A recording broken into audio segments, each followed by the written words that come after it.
Student, biology की इस class में आपका स्वागत है। इसी क्लास में हम पढ़ेंगे जीवाणुओं का एक और महत्वपूर्ण समूह जिसका नाम है यूबैक्टीरिया, या जिनको हम सत्य जीवाणु कहते हैं। इनको हम मॉडर्न बैक्टीरिया भी कहते हैं, क्योंकि पिछले क्लास में हमने पढ़ा था प्राचीनतम जीवाणुओं को। तो ये है आधुनिक, जो उनके बाद में पृथ्वी पर उत्पन्न हुए हैं, मॉडर्न बैक्टीरिया है, जिसको अपन यू बैक्टीरिया या सत्य जीवाणु भी कहते हैं। तो जब अपन नॉर्मली जीवाणुओं की बात करते हैं तो वो यू बैक्टीरिया होते हैं। देखिए, ये जो यू बैक्टीरिया होते हैं ये मानव के लिए हानिकारक, लाभदायक भी होते हैं तो हानिकारक भी होते हैं।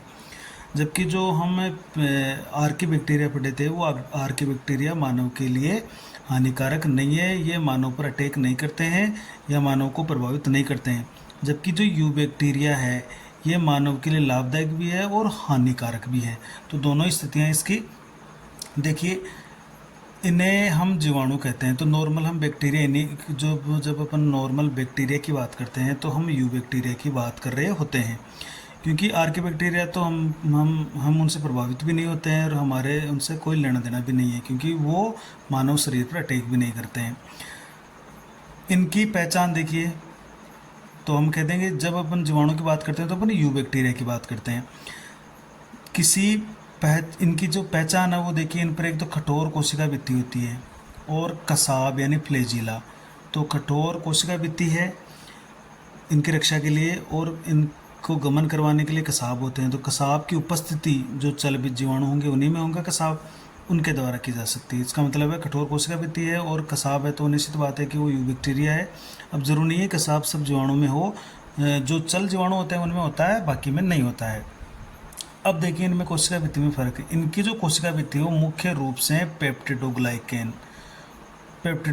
की बनी होती है, या इसका एक नाम और है म्यूकोपेप्टाइड। इसका एक नाम और है म्यूकोपेप्टाइड, इसकी बनी होती है, जो कि और ज़्यादा जटिलता लिए हुए है। तो इसके कारण से इनकी कठोर कोशिका भित्ति है वो मजबूत कठोर बन जाती है। तो आर्की जीवाणु की कोशिका भित्ति तो हमने पढ़ा था कि जटिल पॉलीसेकेराइड तथा पॉलीपेप्टाइड की है, जबकि यहाँ की यू बैक्टीरिया की कोशिका भित्ति पेप्टिडोग्लाइकन या म्यूकोपेप्टाइड की बनी हुई है। अगली बात देखो, यू बैक्टीरिया पृथ्वी के सभी स्थानों पर पाए जाते हैं। देखिए, ये जल में भी रहते हैं, स्थल में भी रहते हैं, और नभ में यानी वायु में भी ये पाए जाते हैं, तो हर जगह मिलेंगे। लेकिन यू बैक्टीरिया प्रतिकूल आवासों में कम देखने को मिलते हैं। जहाँ पर प्रतिकूल आवास होता है वहाँ पर आर्की बैक्टीरिया मिलेंगे। जीवाणुओं की खोज देखिए, एक अपन और बात कर लेते हैं। इनमें जो श्वसन है वो देखिए, श्वसन है इनमें ऑक्सी भी हो सकता है और अनोक्सी भी हो सकता है, दोनों ही तरह के होते हैं। ऑक्सीजन की भी उपस्थिति में ये श्वसन करते हैं और बिना ऑक्सीजन के भी ये श्वसन करते हैं, जबकि हमने आर्की जीवाणु पढ़ा था कि वो केवल अनोक्सी होते हैं। जीवाणुओं की खोज सर्वप्रथम देखिए हॉलैंड के एक वैज्ञानिक हुए थे, जिनका नाम है एंटोनी वॉन लीवेनहोक। इन्होंने लगभग 1681 के लगभग इनकी खोज करके इन्होंने बता दिया था। तो आपको इतना ध्यान रखना है कि जीवाणु की खोज का श्रेय लीवेनहोक को जाता है। इन्होंने क्या किया, सबसे पहले बरसात के जल में, बरसात के पानी की बूंद ली, उसमें कुछ शैवाल वगैरह देख लिए थे, और बाद में दांतों का जो मेल है, इन्हें पर जो मेल चढ़ा होता है उसका सैंपल लेकर उन्होंने सूक्ष्मदर्शी की सहायता से जब उसको देखा तो उस सैंपल में उनको अनेक छोटे छोटे जीव दिखे। अब उन छोटे छोटे जो जीव देखे उन्होंने उनका नाम जंतुक रख दिया, या उनका नाम रखा एनिमलक्यूल। तो इस एनिमलक्यूल का मतलब होते हैं छोटे छोटे प्राणी। तो उनको उसी मेल में छोटे छोटे जीव दिखे, अब उनका नाम उन्होंने क्या रखे, तो एनिमलक्यूल नाम दे दिया, जंतुक दे दिया। जंतुक या एनिमलक्यूल का मतलब होता है छोटे छोटे प्राणी। अतः जीवाणु की खोज के कारण इनको हम क्या कहते हैं, तो देखिए ये जो दांतों का मेल है, इसमें ये जो छोटे छोटे जीव थे वास्तव में एनिमलक्यूल, ये एनिमलक्यूल क्या थे, ये बैक्टीरिया ही थे। तो इसका मतलब है बैक्टीरिया की खोज लीवेनहोक ने कर दी थी। अतः जीवाणु की खोज का श्रेय हम किसको दे रहे हैं, लीवेनहोक को। इस कारण से हम इनको जीवाणु विज्ञान का जनक भी कहते हैं। तो देखिए, दांतों के मेल में जो उन्होंने छोटे छोटे जीवाणु देखे थे वो वास्तव में बैक्टीरिया थे, लेकिन उन्होंने उसका नाम एनिमलक्यूल या जंतुक रखा था। अधिकांश अब अपन पोषण की बात कर लेते हैं कि जीवाणुओं में पोषण। तो यहाँ पर एक टॉपिक अपन ले लेते हैं इस तरह से, जीवाणुओं में पोषण। तो देखिए, जीवाणु में अगर हम पोषण की बात करते हैं तो अधिकांश जीवाणु परपोषी होते हैं। परपोषी मतलब अपना भोजन खुद नहीं बनाएंगे, दूसरे पर निर्भर रहेंगे, परंतु कुछ जीवाणु स्वयं पोषी भी होते हैं। ये भी एक महत्वपूर्ण बात है। देखिए, अधिकांश परपोषी है लेकिन कुछ स्वपोषी भी होते हैं। इसलिए हम क्या करेंगे, पोषण के आधार पर जीवाणु को दो भागों में बांट देंगे। मतलब एक तो स्वपोषी, एक तो किसमें बांट देंगे, एक तो बांट देंगे अपन स्वपोषी और दूसरा बांट देंगे हमें परपोषी, या जिसको विषमपोषी भी कहेंगे। तो वह को बांट दिया। तो अब हम सबसे पहले पढ़ लेते हैं स्वपोषी जो जीवाणु है। देखिए, तो स्वपोषी का मतलब हो गया जो अपना भोजन स्वयं बनाते हैं। तो ये जीवाणु अपना भोजन स्वयं बनाते हैं। अब स्वयं कौन बनाएंगे, वही जीव बना सकता है जिनके पास कोई वर्णक हो या पर्णहरित जैसा कोई वर्णक हो। ये जीवाणु क्या करते हैं, सौर ऊर्जा या रासायनिक क्रियाओं से प्राप्त ऊर्जा का उपयोग करके भोजन बनाते हैं। तो इनको हम क्या कहेंगे, स्वपोषी जीवाणु। देखिए, जरूरी नहीं कि इनके पास वर्णक ही हो, दूसरी क्रिया और होती है, रासायनिक क्रियाओं के द्वारा भी ये ऊर्जा प्राप्त कर लेते हैं और फिर अपना भोजन स्वयं निर्मित करते हैं। तो स्वपोषी जीवाणु को हम फिर से दो भागों में बांटेंगे। देखिए, एक तो हो गया प्रकाश संश्लेषी जीवाणु। तो या तो ये सूर्य के प्रकाश से बनाएंगे या किसी रासायनिक क्रिया से ऊर्जा प्राप्त करके बनाएंगे। तो हम इसको फिर से दो भागों में बांट देंगे। तो फर्स्ट है प्रकाश संश्लेषी जीवाणु। देखिए, प्रकाश संश्लेषण करेंगे, इसका मतलब है इनमें जरूर वर्णक होगा। तो ये सूर्य के प्रकाश की उपस्थिति में प्रकाश संश्लेषण की क्रिया से भोजन बनाते हैं। अब इसके लिए इनमें पर्णहरित से मिलते जुलते वर्णक पाए जाते हैं। जैसे बैंगनी रंग के जो जीवाणु होते हैं उनमें एक वर्णक मिलता है बैक्टीरियो क्लोरोफिल, और हरे जीवाणुओं में मिलता है बैक्टीरियो विरिडिन, जिसको हम क्लोरोबियम क्लोरोफिल भी कहते हैं। तो बैक्टीरियो क्लोरोफिल और बैक्टीरियो विरिडिन ये पर्णहरित जैसे ही अणु होते हैं, लेकिन ये जीवाणुओं में पाए जाते हैं, पौधों में या शैवालों में नहीं मिलेंगे। लेकिन अब इनके प्रकाश संश्लेषण की एक बड़ी विशेषता ये आ रही है कि ये जब प्रकाश संश्लेषण करते हैं तो कार्बन डाइऑक्साइड के साथ जल का उपयोग न करके ये गंधक युक्त यानी सल्फर गंधक युक्त यौगिक जैसे H2S का उपयोग करते हैं। अतः इनमें ऑक्सीजन के स्थान पर गंधक का निर्माण होता है। ये महत्वपूर्ण बात है। देखिए, यानी कार्बन डाइऑक्साइड, जबकि पौधे होते हैं यहाँ पर जल लेते हैं, वो हाइड्रोजन के स्रोत के रूप में जल लेते हैं, लेकिन यहाँ पर जल का उपयोग न करके H2S का उपयोग किया जाता है। ये प्रश्न बनता है। और फिर जब ये विक्रिया पूरी होती है तो भोजन तो बन जाता है, लेकिन यहाँ पर ऑक्सीजन न बन के सिर्फ सल्फर बनती है, गंधक बनती है। तो ये इनमें महत्वपूर्ण बात है कि इनमें प्रकाश संश्लेषण के दौरान ऑक्सीजन का निष्कासन नहीं होता है। ऑक्सीजन के स्थान पर सल्फर बनती है, और ये जल की जगह कौन से यौगिक का इस्तेमाल करेंगे, H2S का इस्तेमाल करेंगे, ये हाइड्रोजन सल्फाइड का उपयोग करेंगे। बस ये इनकी एक महत्वपूर्ण विशेषता है। देखिए,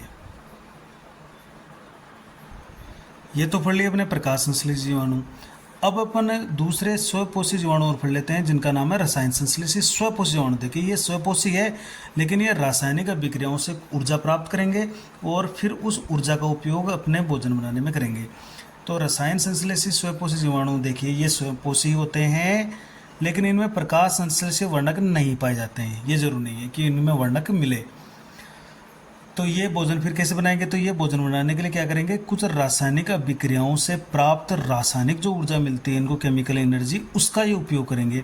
अब रासायनिक अभिक्रिया से ऊर्जा कैसे मिलेगी, तो ये क्या करेंगे, ये जीवाणु रासायनिक पदार्थों, चाहे वो अकार्बनिक हो या कार्बनिक हो, उसका ऑक्सीकरण करेंगे, उसका ऑक्सीडेशन करेंगे। देखिए, तो जब ये उसका ऑक्सीकरण करेंगे तो उससे इनको जो ऊर्जा प्राप्त होगी, रासायनिक ऊर्जा प्राप्त होगी, उसका उपयोग ये भोजन बनाने में करते हैं। तो देखिए, ये जीवाणु रासायनिक पदार्थों यानी कार्बनिक या कार्बनिक उन पदार्थों का ऑक्सीकरण करते हैं और इससे प्राप्त रासायनिक ऊर्जा का उपयोग भोजन निर्माण में करते हैं। अब जैसे एक उदाहरण, जैसे नाइट्रिक जीवाणु है, तो ये नाइट्रिक आयन का जीवाणु ये क्या करेगा, ये नाइट्रोजन युक्त जो यौगिक होंगे उसका ऑक्सीकरण करेगा।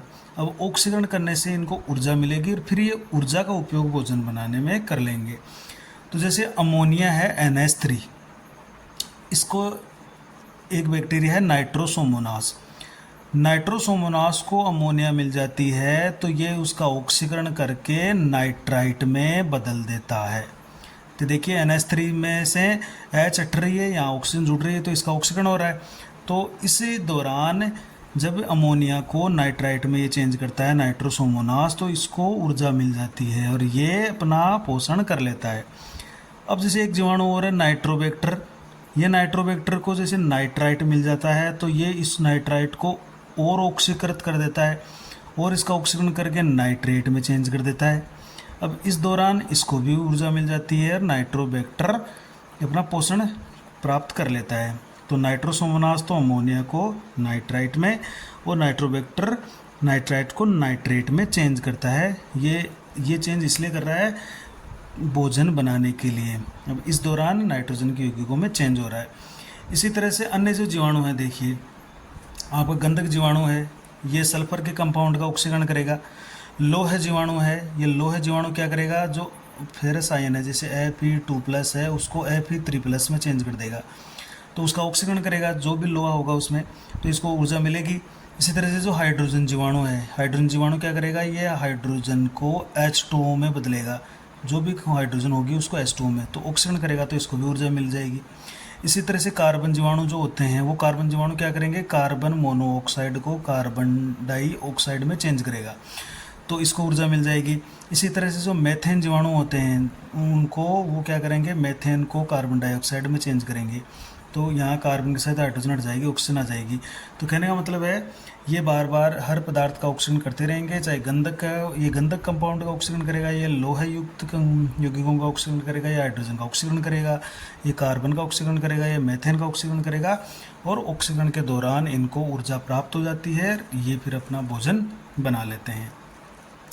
तो इस दौरान होता क्या है, देखिए रसायन संश्लेषित जो जीवाणु होते हैं वो नाइट्रोजन, फॉस्फोरस, आयरन, सल्फर जैसे जो पोषक पदार्थ होते हैं उनके पुनर्चक्रण में भी महत्वपूर्ण भूमिका निभाते हैं, क्योंकि ये उनका ऑक्सीडेशन करते रहते हैं तो उनका जो धनायन या जो ऋणायन वो चेंज होते रहते हैं, तो ये पोषक की उपलब्धता भी भूमि में बनी रहती है, उसका एक चक्रण चलता रहता है और इसमें रसायन संश्लेषित जो जीवाणु होते हैं वो बहुत बड़ी भूमिका निभाते हैं। ये तो थे स्वयंपोषी। अब अपन पढ़ रहे हैं परपोषी या विषमपोषी जीवाणु। देखिए तो परपोषी या विषमपोषी क्या होते हैं, तो परपोषी या विषमपोषी का मतलब है इनके पास न तो वर्णक होते हैं, जैसे बैक्टीरियोइडिन या बैक्टीरियोक्लोरोफिल, इनके पास न ही कोई रासायनिक ऊर्जा का ये ऑक्सीकरण कर सकते हैं, तो इनमें ऐसा कुछ भी नहीं होता है। तो ये क्या करेंगे, फिर किसी दूसरे जीव से पोषण लेंगे, अब या उसके शरीर के अंदर या बाहर रहे या मृत कार्बनिक पदार्थों से पोषण लें, तो इनको अलग अलग अपन पढ़ लेंगे। तो परपोषी या विषमपोषी का मतलब है ये स्वयं भोजन नहीं बनाएंगे, दूसरे जीवों से या मृत कार्बनिक पदार्थों से पोषण लेने वाले हैं। तो अधिकांश जीवाणु विषमपोषी होते हैं या परपोषी होते हैं, ये अपन पहले ही पढ़ चुके हैं। ये अपना भोजन स्वयं नहीं बना सकते हैं।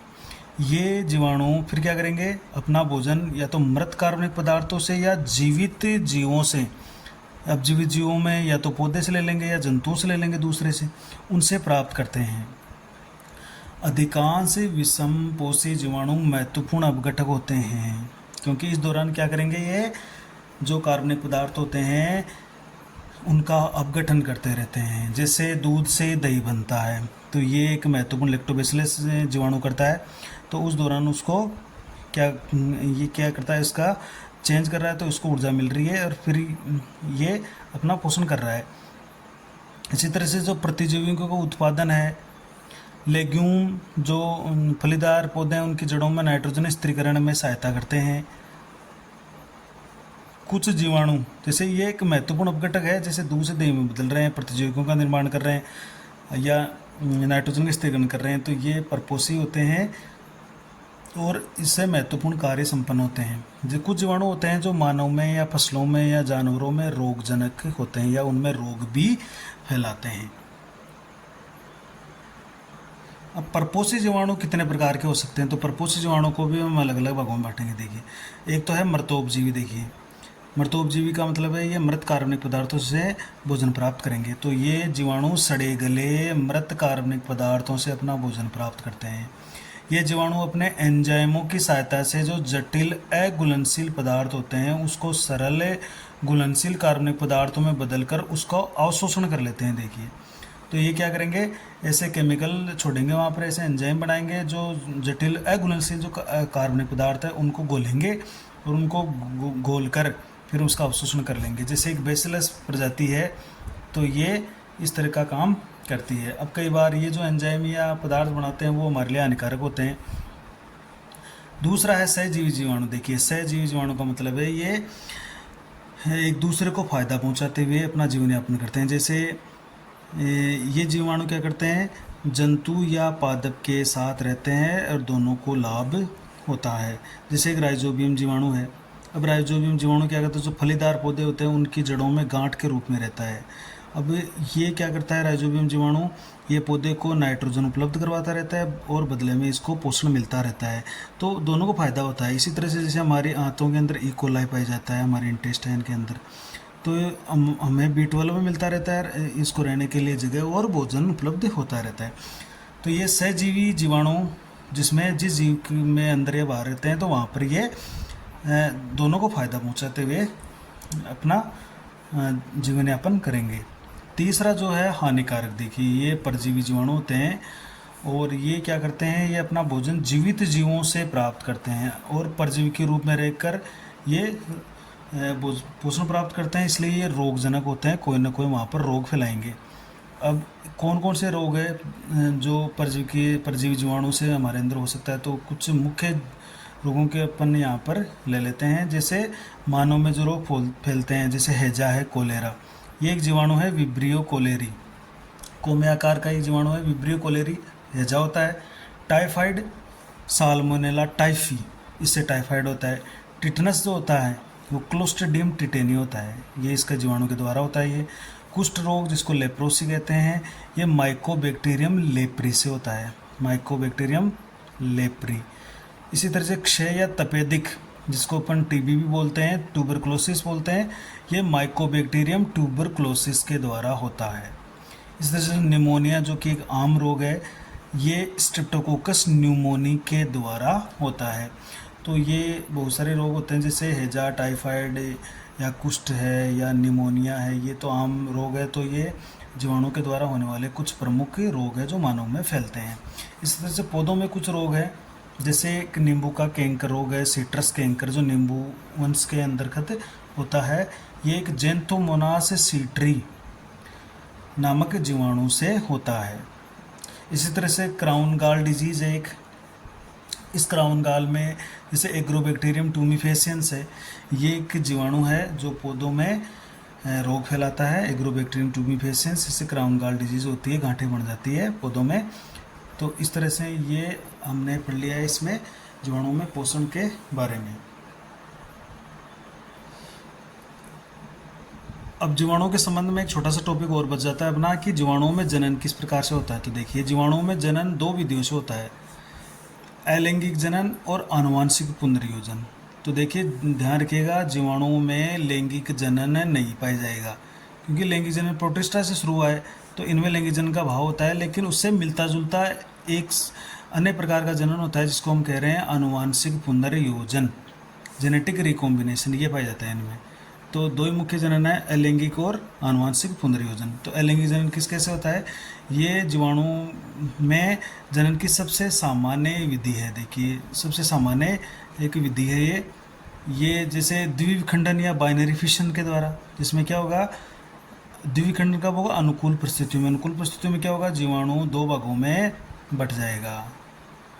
तो ये द्विविखंडन बाइनरी फिशन होगा जो कि अनुकूल परिस्थितियों में होगा। इसमें क्या होगी, जीवाणु कोशिका असूत्री यानी एमाइटोसिस कोशिका विभाजन द्वारा दो भागों में बटकर नई जीवाणु कोशिका बना लेते हैं। अब असूत्री का मतलब ये है कि इसमें जो आनुवांशिक पदार्थ होता है जरूरी नहीं है उसका बंटवारा बराबर हो, लेकिन दो जीवाणु बन जाएंगे, एक जीवाणु कोशिका से दो जीवाणु बन जाएंगे।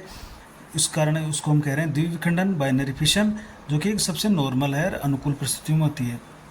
लेकिन कभी कभार अगर प्रतिकूल परिस्थितियाँ होती है तो ये क्या करते हैं, फिर जीवाणु ये जनन के लिए जीवाणु अंतः बीजाणु यानी एंडोस्पोर बना लेते हैं, जो कि प्रतिकूल परिस्थितियों, चाहे उच्च तापमान हो, विकिरण हो, या एंटीबायोटिक की कोई स्थिति हो, या रासायनिक पदार्थ की मौजूदगी हो, उसको सहन करने में सक्षम होते हैं। और जब अनुकूल मौसम आता है, अनुकूल वातावरण आता है, तो फिर से ये जनन करके ये जीवाणु कोशिका बना लेते हैं। इसमें जैसे बेसिलस जीवाणु है वो प्रतिकूल परिस्थिति में जैसे अंतः बीजाणु बनाते हैं। इसे कुछ के अंदर कोनिडिया भी बनते हैं। कोनिडिया ये एक लैंगिक संरचना ही है। कुछ जीवाणुओं में कोनिडिया भी बनते हैं। मुख्य रूप से अंतः बीजाणु है जो इनकी प्रतिकूल परिस्थितियों में रक्षा करता है, वो बनते हैं इनके अंदर। और दूसरी विधि हो जाती है आनुवांशिक पुनर्योजन। देखिए आनुवांशिक पुनर्योजन में क्या है, ये एक सामान्य रूप से होने वाला इनमें सामान्य रूप से होने वाला लैंगिक जनन नहीं होता है, तो ये हम पहले पढ़ चुके हैं, लैंगिक जनन में होता नहीं है इनमें। लेकिन लैंगिक जनन से मिलता जुलता ही इनमें एक प्रक्रिया होती है जिसका नाम है आनुवांशिक पुनर्योजन। देखिए जेनेटिक रिकॉम्बिनेशन होता है इनमें। तो इसमें क्या होता है, एक जीवाणु कोशिका का जो डीएनए है उसका स्थानांतर दूसरी जीवाणु कोशिका में हो जाता है। तो इसमें ट्रांसफ़र होता रहता है इनके जो आनुवांशिक पदार्थ है। ये जो आनुवांशिक पुनर्योजन है इनमें 3 टाइप का होता है। एक का नाम है संयुग्मन, एक है रूपांतरण, एक है पारक्रमण। संयुग्मन में क्या होता है कि 2 जीवाणु कोशिका आपस में अटैच होते हैं और इसमें से एक जीवाणु कोशिका का आनुवांशिक पदार्थ दूसरी में ट्रांसफ़र हो जाता है। एक प्लस होती है, एक माइनस, यानी एक तो दाता होती है और एक ग्राही होती है। जो दाता होता है वो उसको आनुवांशिक पदार्थ को ट्रांसफ़र कर देता है। तो जो ग्राही का जो आनुवांशिक पदार्थ है उसमें बदलाव आ गया है। देखिए तो ये एक संयुग्मन है। रूपांतरण में क्या होता है, रूपांतरण में डीएनए है वो एक जैसे एक प्रकार का डीएनए है वो दूसरे प्रकार के डीएनए में चेंज हो जाएगा। मतलब जैसे ग्रिफिथ ने एक एक्सपेरिमेंट किया था कि जो उग्र प्रकार का बैक्टीरिया था वो अनुग्र प्रकार का बैक्टीरिया वो उग्र हो जाता है, यानी इसमें डीएनए का रूपांतरण होता है, रूप चेंज हो जाता है। इसी तरह से पारक्रमण में जैसे जीवाणु भोजी होता है, जीवाणु भोजी, वो जीवाणु भोजी क्या करता है, किसी जीवाणु के अंदर क्या करेगा, डीएनए को ट्रांसफ़र कर देगा। तो इसी तरह से जीवाणु का जो आनुवांशिक पदार्थ है वो भी चेंज हो जाता है। तो ये 3 तरीके से इनमें आनुवांशिक पुनर्योजन होता है। इसी के साथ हमारा जीवाणु का जो टॉपिक है वो कंप्लीट होता है। इसके बाद में हम इस चैप्टर के नेक्स्ट टॉपिक की चर्चा करेंगे। Thank you.